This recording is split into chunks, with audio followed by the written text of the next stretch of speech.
Oh, I can't wait to open up this new set. It looks so cool. Ooh, I better not spill my orange juice. Oh no! Good thing I didn't spill my orange juice. 2 hours later.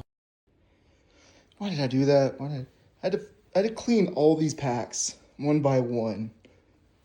Hello everyone, welcome to Phantom Monarchs. I think as you can probably tell by my intro today, I'm really excited about this set. I think it looks so cool. Really excited about some of the new mechanics as well. If you're new to Grand Archive, first, welcome to the card game. This is the second set in a series that is focused on Alice in Wonderland. The first set was a huge success for the game, kind of a big moment, and this is the second set that kind of follows up and expands on mechanics that were featured in that original set. So, a couple things that are continuing with the set are things like Exalted, Ephemeral. We've also got the commands as well. I think as far as mechanics that have been featured in these last two sets, well, I don't think Exalted is really something that is unique. They're going to be only the focus of this Underlands place. I do think that Exalted is probably my favorite thing that's come out. The latest innovation that I think really does help decks that want to go to level 3 in most instances, although for Alice, going to level 2, I think it's just so cool. It's a great space to be operating. I think it allows Weebs of the Shore to create cards that are a little less focused on a particular class or a particular champion, but does still push for level 3 as far as usage goes. I think it's a really cool space. I'm also excited to see kind of where the meta goes from here. So I can't speak for everyone, but I really liked the meta for Distorted Reflections. I thought the meta was great. I think it was quite open. Fire Merlin was kind of there, I think, for most of the set, but that wasn't stopping other decks from topping and winning Ascents, winning regionals, winning Store Champs. It really did kind of feel like it was quite open. And I even recall a few people saying that maybe it was a little too open of a meta. But as somebody who likes to brew and isn't so focused on competitive success, I thought the environment was great and allowed me to play all kinds of decks to the point where even at the end of Distorted Reflections, right before this new set, Phantom Monarchs, came out, I was still brewing decks. I wasn't ready even to move on. That's how good I think the meta was last season. At the end of it, I didn't even want to stop. I wanted to keep going with it. So excited to see where this goes as far as adding new cards. I'm also excited to start to look at some of these new cards they're doing as well. Things like Curio Foils, the Looking Glasses as well. I think they are both really cool ideas. To speak a little bit more to both of them, let's talk about Curio Foils because I think this is a really interesting space.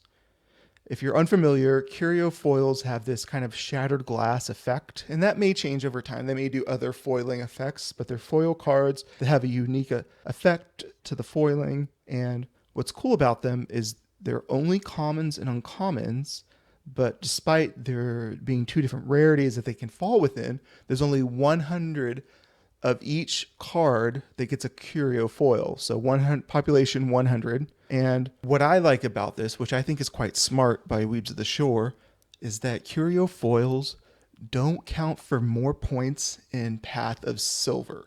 Now, Path of Silver is the event that they do at certain ascents, the larger events, where people with large collections can go out and compete with other people with large collections, and they receive points based on the cards that they bring, or the rarities and everything. And I think there was a really obvious path that Weebs the Shore could have taken, where they looked at Curio Foils and saw an opportunity to give those people that compete in Path of Silver another point in all of this to get a higher amount of points for their totals. Weebs of the Shore did not go this route. And as far as Path of Silver is concerned, a Curio Foil card receives the same amount of points as just a plain old foil of that same card from that same set, which I think is really smart because it doesn't provide any kind of incentive for people that participate in Path of Silver to necessarily seek these out. What this means instead is that more of the average players, people like to bling out a certain deck for a particular character or playstyle that they appreciate. That means that these curio foils are more for them. They're less for the collector and they're more for the player, which I think is a really smart way to do this. As I think that having all this stuff kind of focused and pushed towards the collector market is not always the most healthy approach. And I really do like what they've decided to do here with curio foils. Now, the stained glass ones are interesting as well, particularly because they don't have text on them for what the card actually does. And this is something that other games have done as well, and people do like to meme on it, and I kind of do as well. For certain players, I certainly see the appeal and why they would want these. They're not for me. It's not really the kind of card that I'm looking for. And I guess also, thank you, Weebs the Shore, art director. I'm not quite sure who fulfills this role at Weebs the Shore. Thank you so much for not putting Arasana on the astrocyte. So as far as what this set is offering that I personally am excited about, I play a lot of Arasana and I play a lot of Vanitas. And let's talk about Vanitas first, because I think that's an easier one. There's not a lot in this set that is really going to impact people who play Vanitas decks. Reason being is that exalted cards don't function with Vanitas.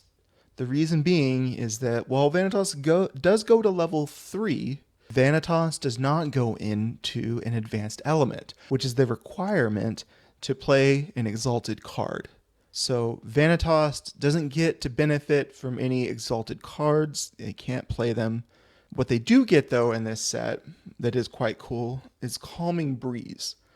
I think Calming Breeze is going to stand out to be the win card of this set. I think it's an incredible card. I think it's incredibly powerful. I actually got to play with it last night at my locals. I played it in Wind Arasana, and it was pulling so much weight for me.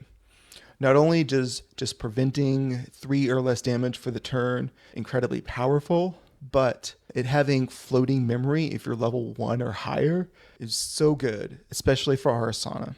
Reason being is that, of course, preventing damage is always great. Floating memory is always great. But Arasana uses a lot of floating memory. You're rushing to level 3 as Arasana. You've also got Polaris, Twinkling Cauldron, that cost 1 to play. So you need floating memory there. You've also got your Cosmic Astroscope, that costs 1. There's just so many opportunities for you to find a place for floating memory in the deck, and having it attached to a card that also prevents 3 or less damage is incredibly cool. It's a great card for Arasana, and I think it's also a great card for Vanitas. Vanitas is not only a deck that goes to level 3 very quickly and also has plenty of uses for floating memory, but additionally, and I think what is crucial, is that if you're playing an aggressive Vanitas strategy, like the deck that people typically call Ponytas, it is maybe not intuitive or apparent, but you want cards that cost 2. Oftentimes, you're looking for cards that cost 2. Certainly, there's room for plenty of cards that cost 3, but really, costing 2 is quite important in this deck, so you're getting a little bit of both. In fact, you're actually getting a little bit of 3 things here. There's 3 advantages going on with Calming Breeze for Vanitas. 1, preventing damage to allow you to continue to put your opponent in the vice.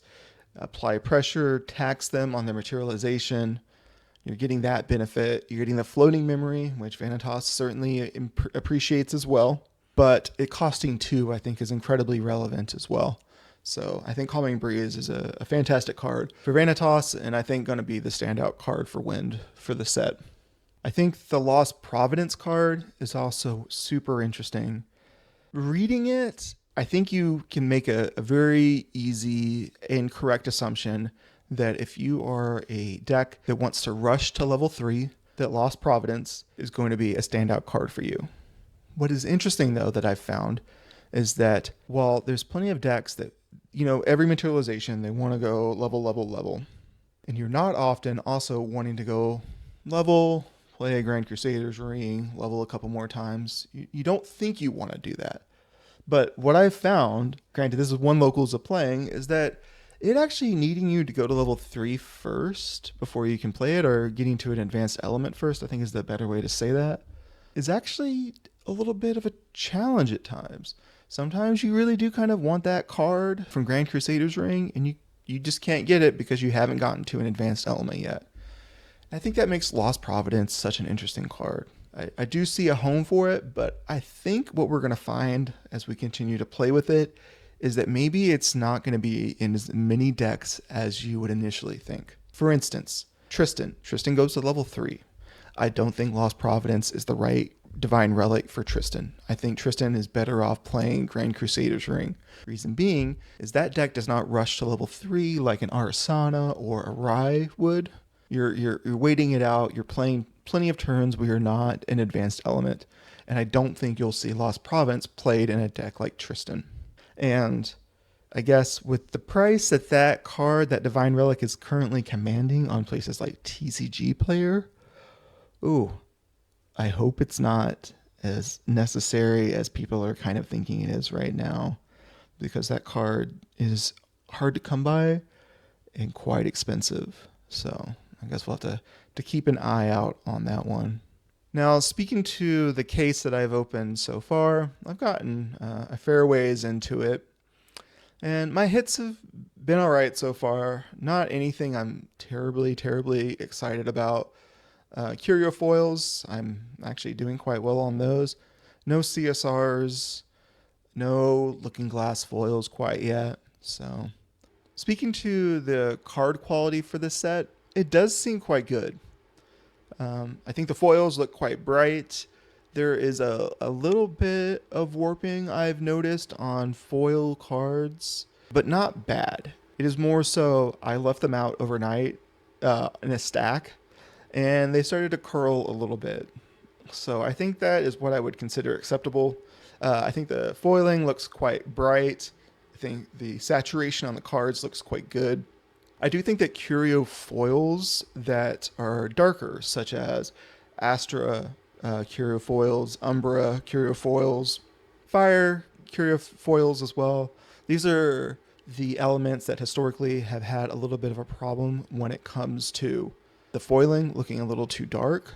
I think that remains the same when it comes to curio foils from the ones I've seen so far. They just look a little dull compared to the norm curio foils. The Crux ones, Water ones, even the Wind ones don't look so bad.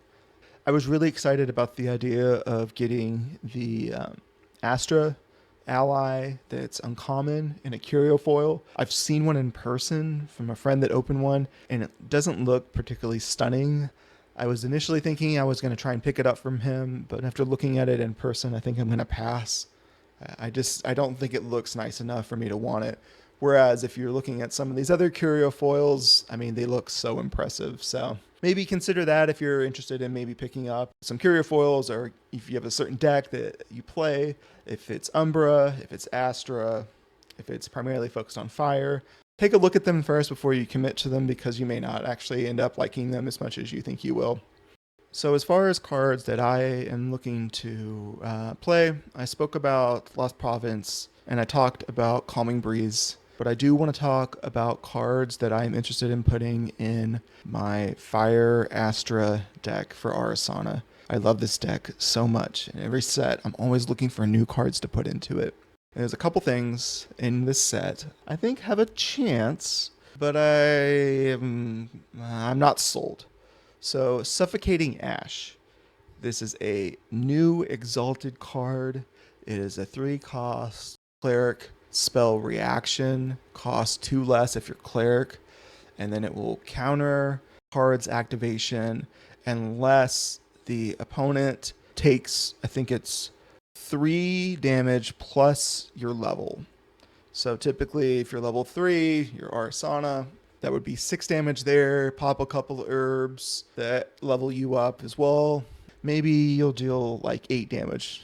Problem with that is the same problem that we had with Tethering Flames. This is giving your opponent agency. They get to make that decision. Do I want to have my card negated, or do I want to take this damage? Because of that, that makes cards like this really challenging to play. as the opponent's always going to take the option that is best for them. I do think costing 1 to negate, and maybe they take a 6 damage, that's not nothing. That is certainly good. But is it what Arasana wants? I'm not sure yet. There's a chance here that just because giving your opponent agency is bad, it's always been bad, it's always going to be bad, it might be that by putting them between a rock and a hard place this time, it is actually good enough to play. And it could actually maybe have some success in tournaments. I say this, I'm doubtful myself. I don't think it's really going to get there, but as somebody who just can't stop playing Fire, Aster, Arasana, I'm going to give it a try. I'm going to see if maybe Weebs of the Shore's team is seeing something that I am not. And I intend on playing two copies of Suffocating Ash tomorrow at my locals. The other fire card that I think is particularly of interest in this set is Sparklink. I really haven't seen a lot of people talking about this card yet because it's a little bit funky. So it is a 2-cost fast activation action mage spell that says each player draws a card into their memory. And then if you are level 1 or higher, it has floating memory. A little bit of an increasing danger effect going on here, which I think is quite cool. Increasing danger has seen a fair amount of play over the years. This card, though, draws you a card into memory and your opponent a card into memory. Granted, it's fast speed, so you'll do it at the end of their turn. So they won't have the access to that card before you. And the floating memory is cool, but you're still giving an opponent a card just to cycle this card and put a floating memory into your graveyard.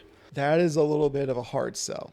It is nice to cantrip a free floating memory, but giving your opponent a card, that's asking quite a lot. And in certain matchups is probably very dangerous to do. So I'm going to be on the lookout for this card. I'm not trying it tomorrow, but I could see a world where you do play it just to get that floating memory. But I'm not sure. I'm not sold on this one. Probably what you're hearing, because these are really the 2 cards from Fire Cleric, Arasana that I'm kind of looking at.